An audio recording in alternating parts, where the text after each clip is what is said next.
ఇదే శాసనసభలో vote on account budget సందర్భంగా ఆ రోజు మంత్రి గారు మాట్లాడుతూ సివిల్ సప్లైస్ కార్పొరేషన్ ఏదైతే ఉందో సివిల్ సప్లైస్ కార్పొరేషన్కి రైస్ మిల్లర్స్ 53,000 కోట్ల రూపాయలు బకాయి పడ్డారు అని చెప్పడం జరిగింది.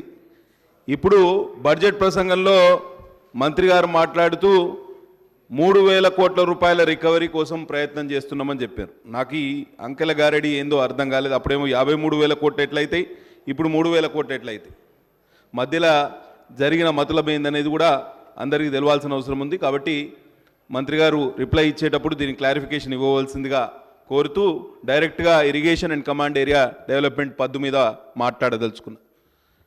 Sir, we all know water is always indispensable for life, be it for irrigation, be it for drinking water. మానవ పరిణామ క్రమమే నీటి నుండి పుట్టింది. కాబట్టి నీటిని మనిషికి లేకపోతే మిగతా ప్రాణులకు దూరంగా ఉంచే ప్రయత్నం ఎవరు చేయలేరు. గవర్నమెంట్ ప్రయారిటీ కూడా వాటర్ మీద ఉంటుంది. గత ప్రభుత్వం కూడా చేసింది అని చాలా చెప్పుకున్నారు. కానీ ఏమి జరిగింది ఏం జరగలేదు అనేది ఒకసారి మనం బేరీజు వేసుకోవాల్సిన అవసరం ఉన్నది. ఇప్పుడు కొత్తగా బడ్జెట్ పద్దుల సందర్భంగా వచ్చిన సమాచారం మేరకు government plans to create 36 lakh acres of irrigation potential in the next 5 years. దానికోసం క్యాపిటల్ ఇన్వెస్ట్మెంట్ ఎంత పెడుతున్నారు ఈ సంవత్సరం వార్షిక బడ్జెట్లో అంటే 10,830 కోట్ల రూపాయలు. వీరు మంత్రి గారు చెప్పింది ఏంటంటే నియర్ కంప్లీషన్ ప్రాజెక్ట్స్, అంటే కంప్లీషన్కి దగ్గరగా ఉన్న ప్రాజెక్ట్స్ కంప్లీట్ చేస్తాం అని చెప్పడం చాలా ప్రూడెంట్ ఐడియా కూడా. దాని అందరూ మనం సమర్థించాల్సిన అవసరం ఉన్నది. అయితే ఈ గోదావరి బేసిన్లో 6 ప్రాజెక్టులను యుద్ధ ప్రాతిపదికన పూర్తి చేస్తామని చెప్పడం జరిగింది. ఒకటి చిన్న Kaleshwaram, Modikunta Vagu, lower Penganga including Chanaka Korata, Yellampalli, Devadula and Sitarama. Total investment on 6 projects ఎంత అంటే 3,040 కోట్ల రూపాయలతోటి 3,32,000 ఎకరాల ఆయకట్టు 3.32 lakh acres of new ayacut will be created in Godavari basin. Krishna బేసిన్కి వచ్చేవరకు they have plans to complete pending works of Koil Sagar, Bhima, Nettempadu, Kalwakurthy, Dindi, AMRP, SLBC projects with an investment of 4,367 crores to create a new ayacut of 2.53 lakh acres. అంటే టోటల్గా 6 లక్షల ఎకరాల ఆయకట్టు ఈ సంవత్సరం complete చేస్తాం. కొత్తగా ఆయకట్టు స్థిరీకరిస్తాం, లేకపోతే కొత్తగా ఆయకట్టును దీనికి ఇరిగేషన్ అండ్ సిఐడి కిందకి తీసుకొస్తాం, కొత్తగా దానికి నీళ్ళు ఇస్తామని చెప్పడం జరిగింది. 5 సంవత్సరాలు లెక్క వేసుకుంటే 30 నుంచి 35 లక్షల ఎకరాల ఆయకట్టును స్థిరీకరించడానికి లేకపోతే కొత్తగా నీళ్ళు ఇవ్వడానికి ప్రభుత్వం ప్రయత్నం చేస్తుంది. తప్పకుండా ఇది జరిగితే ప్రభుత్వాన్ని మనం అందరం అభినందించాల్సిన అవసరం ఉన్నది. గతంలో 1,00,000 ఎకరాలకు నీళ్ళు ఇచ్చినామన్నారు. ఎవరు? గత ప్రభుత్వం 10 ఏళ్లలో 1,00,000 ఎకరాలు నీళ్ళు ఇచ్చినామని. అయితే మినిస్టర్ గారు మాట్లాడుతూ దాని మీద ఖర్చు పెట్టింది కాళేశ్వరం లిఫ్ట్ ఇరిగేషన్ స్కీమ్ మీద, గోదావరి రివర్ బేసిన్ కింద వచ్చే ఈ ప్రాజెక్టుకు 93,872 కోట్లు అంటే 94,000 కోట్ల రూపాయల స్పెండింగ్తో వీరు ఆయకట్టు ఎంత వచ్చిందంటే 98,590 ఎకరాలు, అంటే దాదాపు 1 కోటి రూపాయలు ఒక ఎకరానికి నీళ్ళు ఇవ్వడానికి 1 కోటి రూపాయల ఖర్చు పెట్టినరు అనేది గణాంకాలు.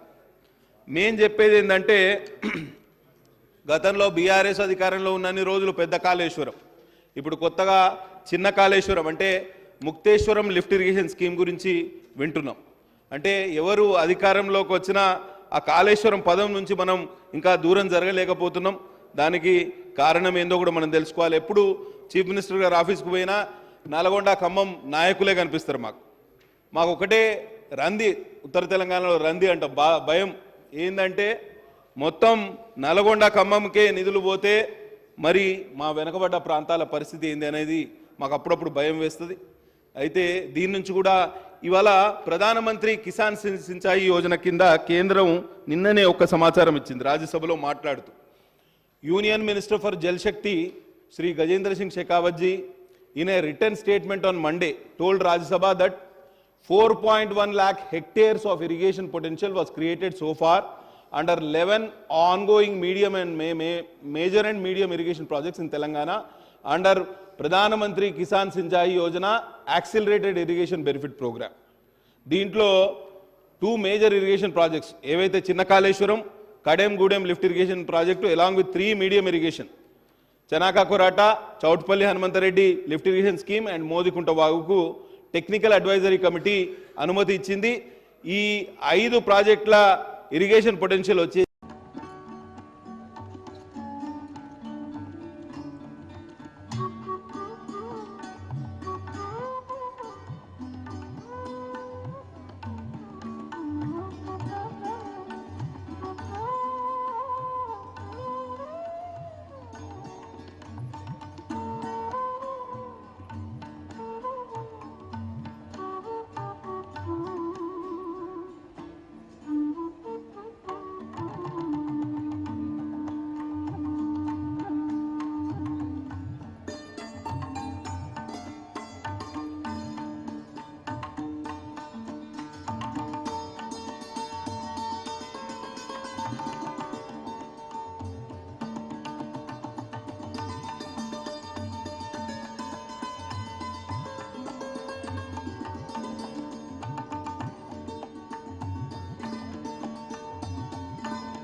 ప్రాజెక్ట్ ఇవాళ 1100 ఎకరాలకు కూడా ఆయకట్టుకు నీళ్ళు ఇస్తలేదు. దాని మొత్తం సిల్ట్తో నిండిపోయింది. పూడిక తీయాలి, దాని కెనాల్స్ అన్ని రిపేర్ చేయాలి. ఈ 20 సంవత్సరాల్లో 20 రూపాయల ఖర్చు కూడా పెట్టలే ఏ ప్రభుత్వం కూడా. గతంలో మనం ఎట్లయితే కట్టినామో అట్లనే ఉన్నది ఆ ప్రాజెక్ట్. మా ఊరు మునిగిపోయింది, అలా మా ఇండ్లన్నీ మునిగిపోయినాయి. కానీ కింది ప్రాంత రైతులకు కూడా న్యాయం జరగలేదు. ఇవాళ 16 కోట్ల రూపాయలతోటి ఈ పీపీ రావు ప్రాజెక్ట్ ఏదైతే దయగా మండలంలోని ఎర్రవాగు మీద కట్టినామో దాన్ని కూడా రిపేర్ చేయాలి, డీసిల్టింగ్ చేయాలి, కెనాల్ రెనోవేషన్ కూడా జరగాలని మేము మనస్ఫూర్తిగా కోరుకుంటున్నాం. కాళేశ్వరం వల్ల నీళ్ళు ఎక్కడ వచ్చినాయో ఎక్కడ రాలేదో తెలియదు, కానీ 2 సంవత్సరాల క్రితం మనం అందరం చూసినాం ఆ ఉపద్రవం. బ్యాక్ వాటర్స్ వలన మంచిర్యాల మొత్తం మునిగిపోయింది, చెన్నూరు మొత్తం మునిగిపోయింది, మంతనికి మొత్తం నీళ్ళు వచ్చినాయి. మా కుమ్రమి మాసోబాద్ జిల్లాలో అయితే ప్రతి సంవత్సరం ఈ కాళేశ్వరం బ్యాక్ వాటర్స్ వలన తీరని పంట నష్టం. 5 సంవత్సరాల్లో పంట నష్టానికి 1 రూపాయి కూడా ఇవ్వలే ప్రభుత్వం. అటు ఫసల్ బీమా యోజన అమలు చేయలేదు, ఇటు పంట నష్ట పరిహారం ఇవ్వలేదు. మాకు అన్ని విధాలా నష్టం చేశారు. ఏమంటారు?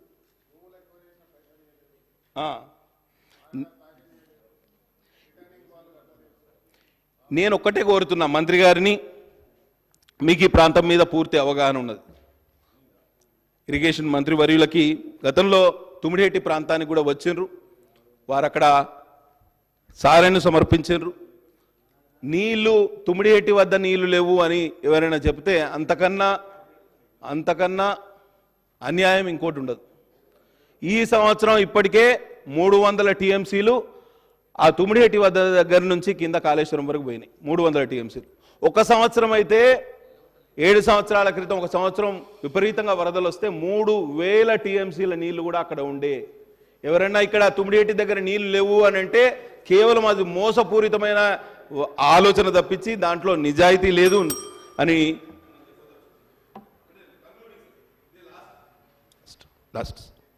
నేను ఒకటే చెప్తున్నా. ఈసారి తుమ్మిడిహెట్టి ప్రాజెక్టు కోసం, ప్రాణహిత ప్రాజెక్టు కోసం డాక్టర్ బాబాసాహెబ్ అంబేద్కర్ పేరు పెట్టుకున్న ప్రాజెక్టు గతంలో 150 కోట్లు పోయిన బడ్జెట్లో గత ప్రభుత్వం కేటాయించి 150 రూపాయలు కూడా ఇవ్వలేదు అధ్యక్ష. ఈసారి 248 కోట్లు 250 కోట్లు ఇచ్చిండ్రు, తప్పకుండా ఖర్చు పెట్టండి. కానీ దీంతో ఏ పని కూడా కాదు. మాకు వార్దా మీద అంటే కొంత ఎగువ ప్రాంతాన వార్దా నది మీద ప్రాజెక్ట్ అయినా కట్టవచ్చు, లేకపోతే తుమ్మిడిహెట్టి, రెండింటికి ప్రత్యామ్నాయాల గురించి ప్రభుత్వం ఆలోచన చేస్తుంది. వార్దా ప్రాజెక్టుకి అయితే 4500 కోట్ల రూపాయల ఖర్చు అవుతుంది. మీరు గిట డిపిఆర్ గిట సబ్మిట్ చేస్తే, కేంద్ర ప్రభుత్వాన్ని సబ్మిట్ చేస్తే తప్పకుండా మేము 8 మంది శాసనసభ్యులం వస్తాం. ప్రధానమంత్రి కిసాన్ సించాయి యోజన కింద 60% నిధులు ఇప్పించే ఏర్పాటు కూడా మేము చేస్తామని తప్పకుండా ఎందుకంటే మారుమూల ప్రాంతం, కేంద్ర ప్రభుత్వం కూడా సహకరిస్తుంది, కేంద్ర ప్రభుత్వాన్ని ఒప్పించే ప్రయత్నం కూడా చేస్తామని మీకు అందరికీ తెలియజేస్తున్నా. ఇది లాస్ట్ కన్క్లూడింగ్ ఒకటే వర్డ్ సార్. వెనుకబడ్డ కుమ్రంభీం ఆసిఫాబాద్ జిల్లా, నేనేమంటున్నా అంటే ఈ వివక్ష, ఈ వెనుకబాటుతనం, ఈ అన్యాయం, ఈ మోసపూరిత ఆలోచనలు ఇవన్నిట్లో మేము వెళ్ళదలుచుకోలే. కానీ ఈ వివక్ష ఇట్లనే కొనసాగితే మాత్రం ఒక పని చేయాలి ప్రభుత్వం. మేము గతంలో అనుకునే వాళ్ళం, గతంలో మహారాష్ట్ర వెనుకబడ్డది అనుకునే వాళ్ళం. ఇవాళ మహారాష్ట్రలో మా పక్కనే చంద్రపూర్ జిల్లా ఉన్నది, అటు గడ్చిరోలి జిల్లా ఉన్నది. ఈ రెండు ప్రాంతాల్లో రోడ్ కనెక్టివిటీ బాగా ఇంప్రూవ్ అయింది, వాళ్ళ లివింగ్ స్టాండర్డ్స్ కూడా చాలా వరకు ఇంప్రూవ్ అయినాయి. ఒకవేళ మా ప్రాంతానికి న్యాయం చేయాలనే ఆలోచన గిట్ట ప్రభుత్వానికి లేకపోతే ఒక మంచి పని చేయాలి. మమ్మల్ని, మా జిల్లాను వెనుకబడ్డ గిరిజనుల జిల్లా, దళితుల జిల్లా, బడుగు బలహీన వర్గాల జిల్లా, మీరు ఒకవేళ మాకు నిధులు కేటాయించలేని పక్షంలో మమ్మల్ని మహారాష్ట్రలో కలిపినా కూడా మాకు అభ్యంతరం లేదు. 1,00,000 మంది, మేము 2 లక్షల మంది ఓటర్లు ఉన్నాము, అందులో 1,20,000 మంది మరాఠీ మాట్లాడతారు. ఇక మేము ఒక 30 రోజుల మరాఠీ పుస్తకం తీసుకొని మరాఠీ నేర్చుకుంటే మేము అందులో కలిసిపోవడానికి కూడా సిద్ధంగానే ఉన్నాం. ఎందుకు అంటున్నా అంటే గతంలో ఈ వివక్ష లేకుండే, ఈ ప్రత్యేక తెలంగాణ రాష్ట్రంలోనే మా మీద తీవ్రమైన వివక్ష. ఎందుకు మా మీద కక్ష కట్టినరో నాకు ఇంకా అర్థమవుతలేదు. కాబట్టి తప్పకుండా ఈ వివక్షను విడనాడాలే. రోడ్ కనెక్టివిటీ కూడా చాలా పూర్గా ఉంది, దాని విషయంలో ఇంకోసారి మాట్లాడడానికి అవకాశం వస్తుంది. కానీ నిధులు ఒక్కటి మాత్రం నిజం నేను చెప్పేది, ఒకవేళ ప్రభుత్వం ఉమ్మడి ఆదిలాబాద్ జిల్లా మీడియం అండ్ మేజర్ ఇరిగేషన్ ప్రాజెక్టుల మీద ఒక రివ్యూ మీటింగ్ పెట్టాలి. మా మంత్రి గారు తప్పకుండా మేమందరం వస్తాం, దాని మీద సానుకూలంగా చర్చిద్దాం.